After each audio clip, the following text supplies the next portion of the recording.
अस्सलाम वालेकुम। कल का एक आखिरी पॉइंट जो मैंने पढ़ाया उसके क्वेश्चंस किए।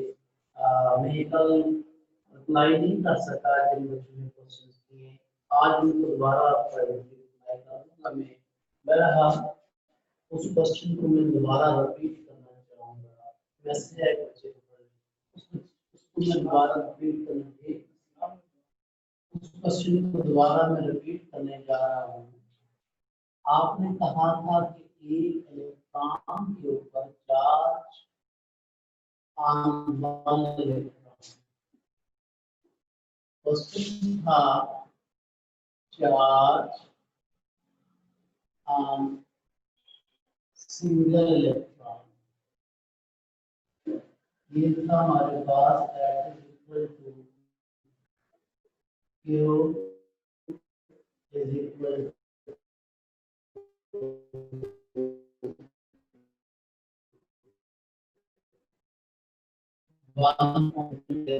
यानी आप कह सकते हैं कि एक इलेक्ट्रॉन जो है वो है 1.68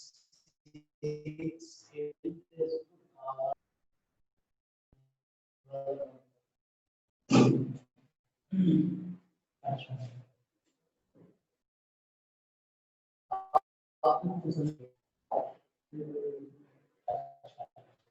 अब जरा देखिएगा एक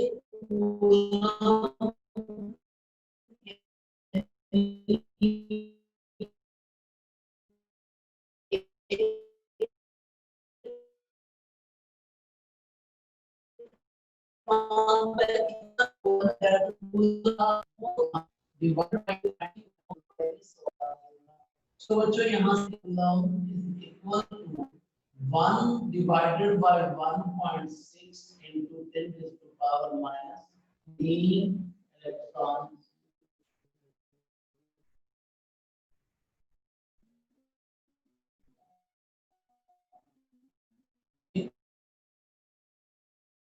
into 10 to the power 18 electrons। इतने इलेक्ट्रॉन इकट्ठे होंगे तो चार्ज बन जाएगा एक कूलम के। इतने कूलम इतने इलेक्ट्रॉन इकट्ठे होंगे तो एक कूलम चार्ज बन जाएगा। अब कुछ बच्चों ने यहाँ से आगे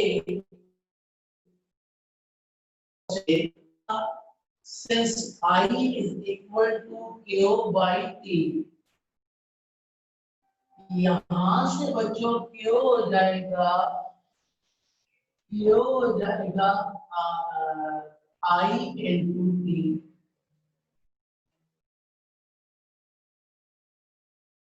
वन कूलम है तो वन कूलम के लिए 1 एम्पीयर मल्टीप्लाइड सेकंड। चार्ज की यूनिट है कूलम, करंट की यूनिट है एम्पीयर और टाइम की यूनिट है सेकंड। एक एम्पीयर करंट किसी जगह से 1 सेकंड में फ्लो करे तो बेटा तब टोटल चार्ज वहां पे कितना फ्लो कर रहा है, 1 कूलम चार्ज फ्लो कर रहा है। अब हम देखना चाहते हैं 1 एम्पीयर करंट के लिए क्या सब पहला बच्चों ने जो क्वेश्चन किया था वो जहां कंफ्यूज है बच्चों की पॉइंट है जो डिस्कशन मैंने अगले चैप्टर में कर दी थी। अब एम्पीयर यहां से हो जाएगा कूलम डिवाइडेड बाय सेकंड। तो बेटा 1 एम्पीयर 1 कूलम किसके इक्वल है आपने लिख पढ़ा हुआ है 6.3 into 10 raised to power 18 electron divided by second 1 second।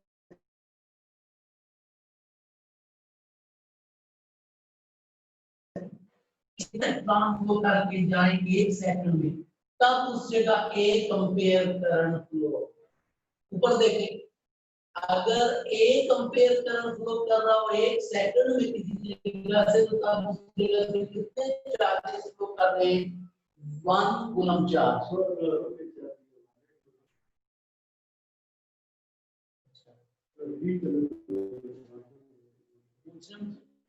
नहीं क्या अच्छा बच्चों, अगर कोई प्रॉब्लम आया, कोई बात नहीं समझ आई तो मैसेज कर दें, ओपन मैसेज कर। अच्छा जी, मैंने कहा ये कंपेयर करने के लिए कितने कूलम चार्ज पर सेकंड फ्लो करेंगे, कितने इलेक्ट्रॉन पर सेकंड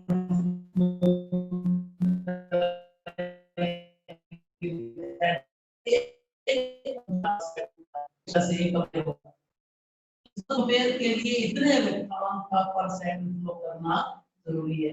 बाकी जो क्वेश्चंस के पार्ट थे वो रेलेवेंट यही था जो मैंने यहाँ पे समझा दिया आपको। तो आगे हम जा रहे हैं कूलम लॉ की।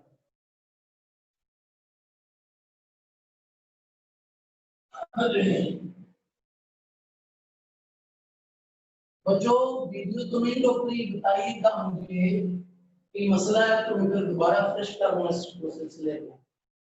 हमारा ठीक होगा।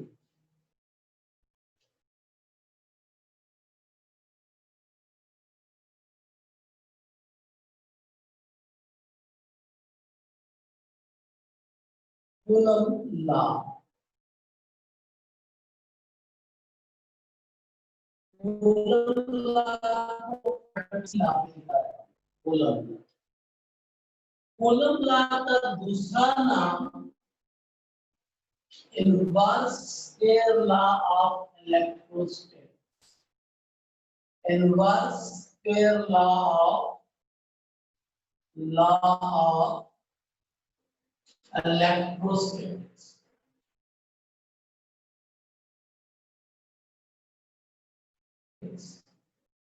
बेटा मैंने क्वेश्चन एक दफा ये पूछ लिया, state and explain inverse square law,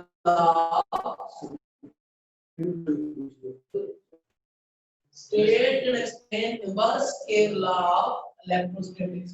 बच्चों ने मुझे ये कहा सारे ये क्वेश्चन तो हमने पढ़ा ही नहीं है। मैंने जवाब में कहा यार कूलम लॉ पढ़ा आपने, जी जी वो तो पढ़ा हुआ है, वो तो बहुत आसान है। मैंने कहा यही हुआ है। तो inverse square law of electrostatics भी कह सकते हैं। जिस तरह आप न्यूटन लॉ ऑफ ग्रेविटेशन को inverse square law of gravitation कह सकते हैं। Law of electrostatics mean charge rest पे उनके लिए ये लॉ। इनवर्स स्केयर मीन ये जो लॉ है इनवर्सली प्रोपोर्शनल है स्केयर ऑफ डिस्टेंस के तहत। इसकी जब लॉ समझ आएगा लॉजिक क्लियर हो जाएगी। मसला है, मसला है।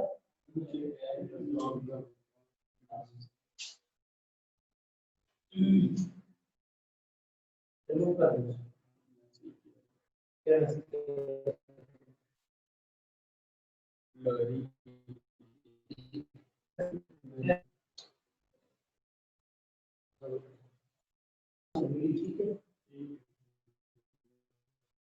अच्छा जनाब और से देखिएगा कूलम लॉ और लॉ ऑफ इलेक्ट्रोस्टैटिक्स। कूलम ने नंबर ऑफ एक्सपेरिमेंट किए, करने के बाद वो इस नतीजे पर पहुंचा कि लाइट चार्जेस एक दूसरे को रिपेल करते हैं और अनलाइट चार्जेस एक दूसरे को अट्रैक्ट करते हैं। पहली बात इसका मतलब है ये अट्रैक्ट करे या रिपेल करे, ये कूलम ने एक्सपेरिमेंटली ये देखा कि जो फोर्स लगा रहे हैं अट्रैक्शन की या रिपल्शन की, उसने देखा कि ये फोर्स डिपेंड करती है। उसने देखा कि अगर क्योंकि ये चार्ज इस चार्ज पे फोर्स लगा रहा है तो चार्ज को अगर बढ़ा दिया जाए तो उसने देखा फोर्स बढ़ा।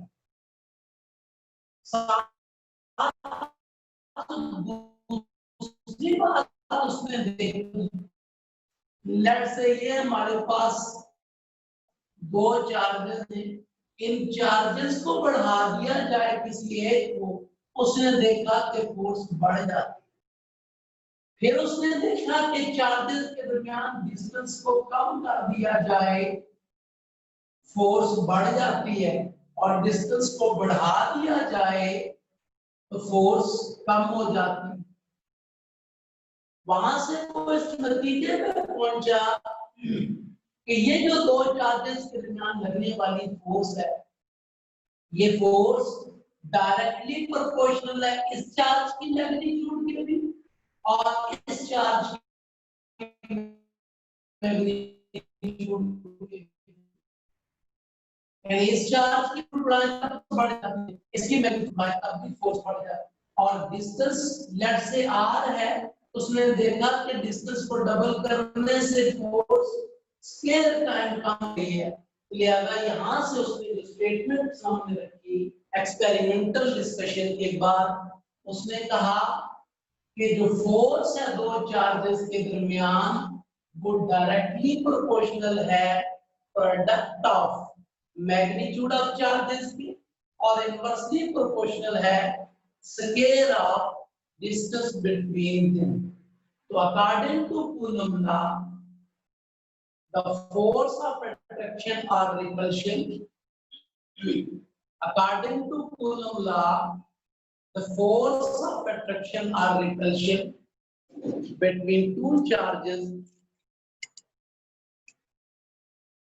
is directly proportional to the product of magnitude of charges and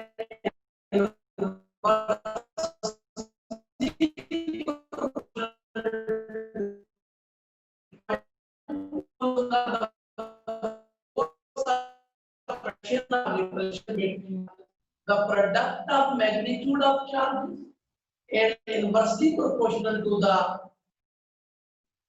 scale of magnitude of charges and inversely proportional to the scale of magnitude of charges.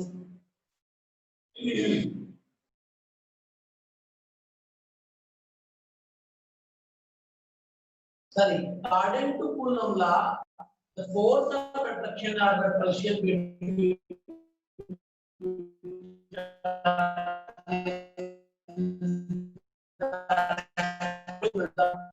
magnitude of charges is proportional to the scale of distance between them. तो बेटा इस चीज को देखने के लिए जरा हम लेट कर लेते हैं, जरा व्हाइट बोर्ड पे बोर्ड से लिखिए। हम लेट कर लेते हैं, लेट हमारे पास दो चार्जेस हैं,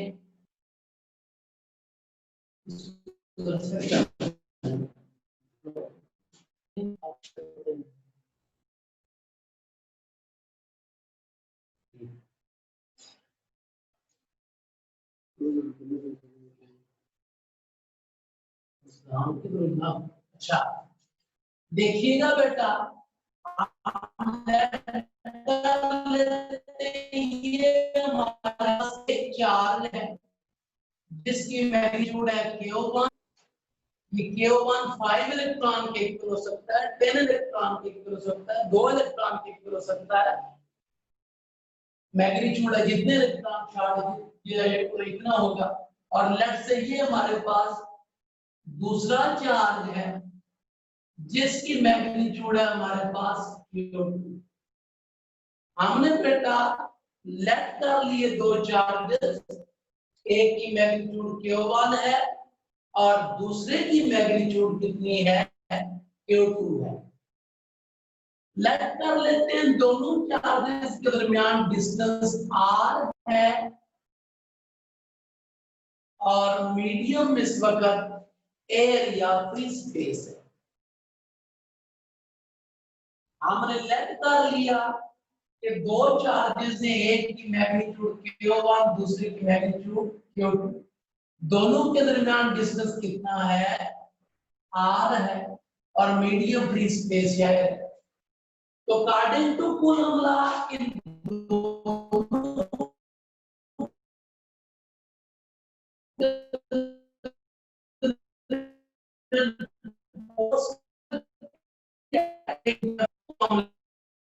Fe is the force exerted by Q1 on Q2 and Q2 on Q1.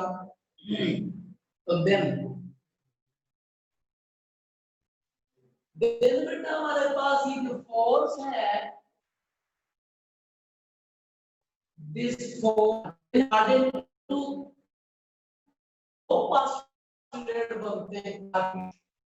पहला postulate में कहता है directly proportional magnitude of charges की, और दूसरे postulate में कहता है इनवर्सली प्रोपोर्शनल है किसके, स्केयर ऑफ डिस्टेंस की। First postulate of Coulomb law, according to first postulate of Coulomb law,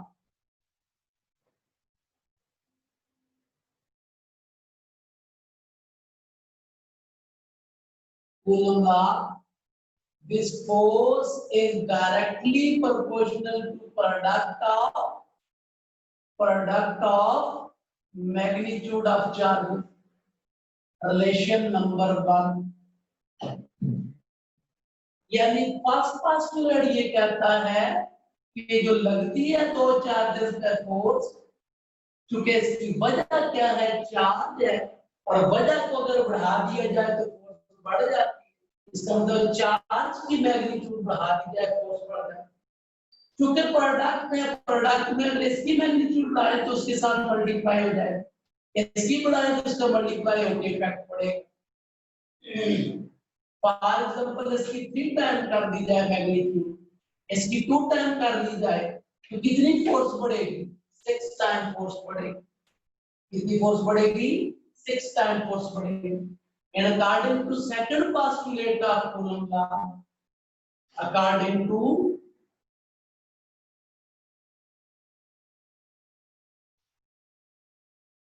second postulate of Coulomb law, second postulate ये कहता है this force is inversely proportional to the square of distance. So distance को यहाँ पे हमने किससे लिखा है, r से। ये second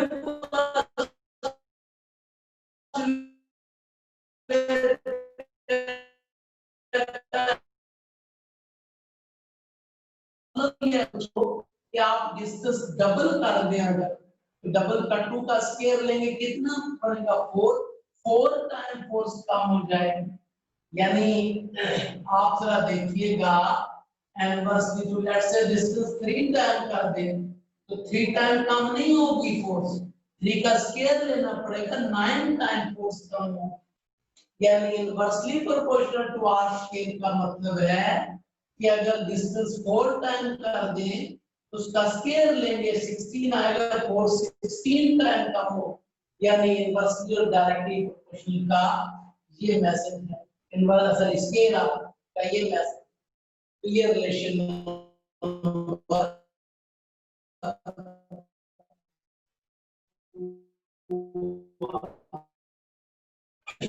combining two relations combine कर दें, combining 1 and 2 we have, जब हम combine करते हैं दोनों relation को तो FE is directly proportional to Q1 Q2 divided by R square.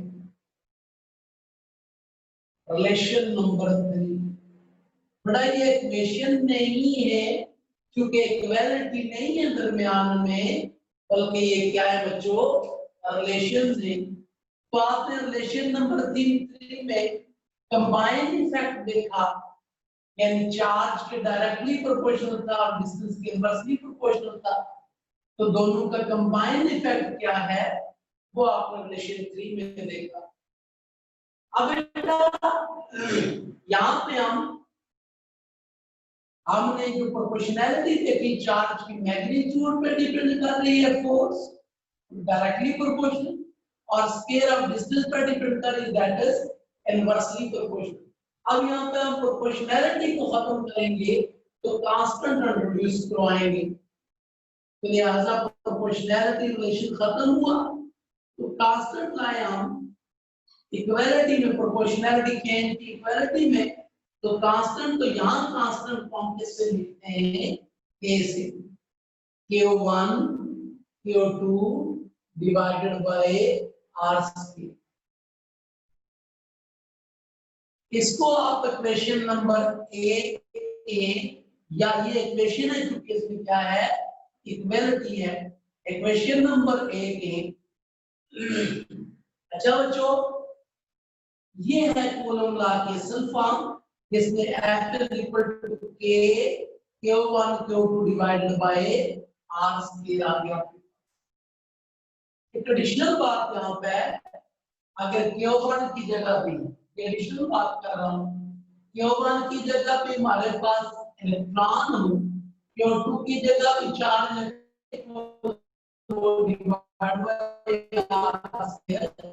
इस बात को कभी-कभी ये लॉजिकल में लेकर इक्वेशन आप यूज करते हैं, E square divided by R square भी लिखा करते हैं, परेशान ना हो। यानी Q1 की जगह पे चार्ज सिंगल इलेक्ट्रॉन के बराबर हो, Q2 भी चार्ज सिर्फ एक इलेक्ट्रॉन को चार्ज की मैग्नीट्यूड, तो फिर क्या बन जाएगा, ये E square by R square बन जाएगा। ये हम कभी-कभी आगे यूज करते हैं, उसके लिए में मिलता आशना और हम इससे। अच्छा बच्चों, यहाँ तवज्जो देंगे, मैंने यहाँ मैसेज ऑफ की, मैं किसी भी बच्चे को प्रॉब्लम हो तो व्हाट्सएप कर दे ताकि उसके प्रॉब्लम को रिमूव किया जा सके। बल्कि अब मैं ऑन कर देता हूँ मैसेज ताकि आप पूछ सकें हमसे।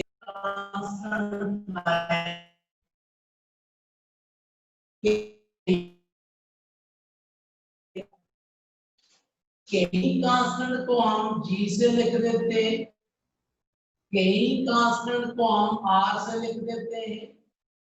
इसका मतलब है कांस्टेंट को ऑलवेज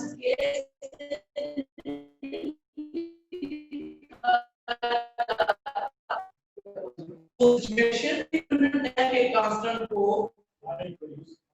जी बेटा इसी तरफ जा रहा हूं, तो बेटा कांस्टेंट क्यों इंट्रोड्यूस इस तरफ भी बढ़ रहा हूं, याद रखो सेकंड ईयर में आपके 12-13 टॉपिक्स ऐसे हैं जो कांस्टेंट डिपेंडेंट है। जब तक आप कांस्टेंट की लॉजिक को नहीं समझ पाएंगे तो आगे आने वाले बहुत सारे टॉपिक्स आपकी समझ से बाहर रहेंगे। कांस्टेंट कुछ लॉजिक जो आपको पता है, मेरे बच्चों ने ट्राई किया होगा कुछ ने, वो शॉर्टली लेकिन एक दो लेकर लॉजिक ऐसा है जो आपको डिटेल बता। बच्चों तो इसका मतलब है कांस्टेंट को सिचुएशन वाइज डिफरेंट भी लिखा जा सकता है, यानी जिस चीज को आप कांस्टेंट लेते हैं उस रिलेशन में उसी को आप कांस्टेंट के तौर पर इंट्रोड्यूस भी करवाते हैं। पहली बात कांस्टेंट लेने की वजह, पहली वजह कांस्टेंट लेने की ये है, पहली वजह कांस्टेंट लेने की ये है कि फॉर एग्जांपल आप ये लिख सकते हैं 100 is directly proportional to 10।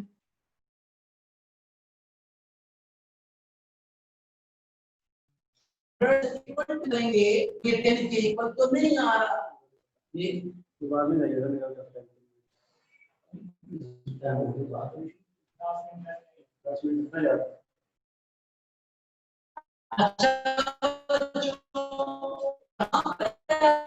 Factor से मल्टीप्लाई करना होगा ताकि 100 हो जाए, 100 के इक्वल तो नहीं होता रिलेशन में, तो ठीक है ये।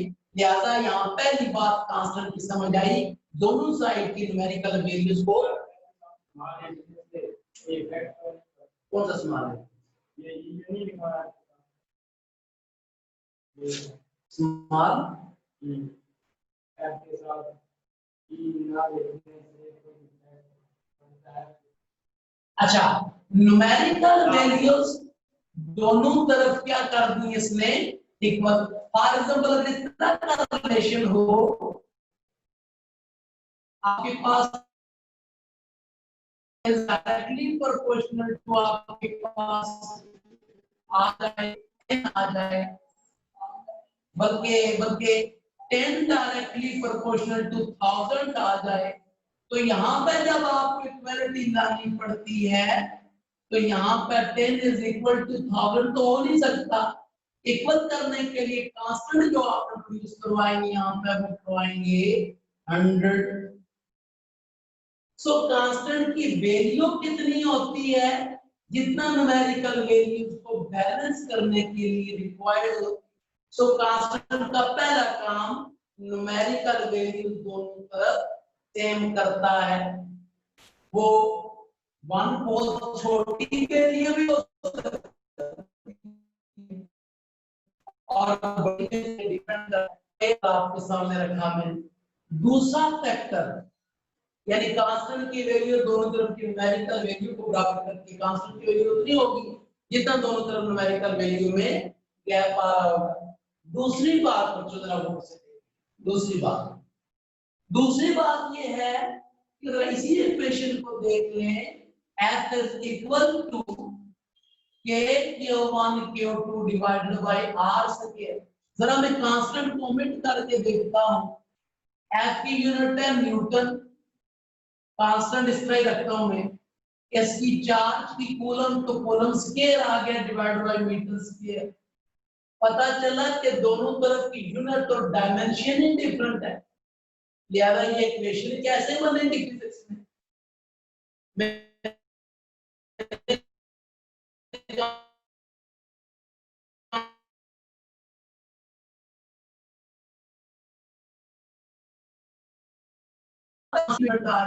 बेटा क्या newton metre square divided by coulomb square.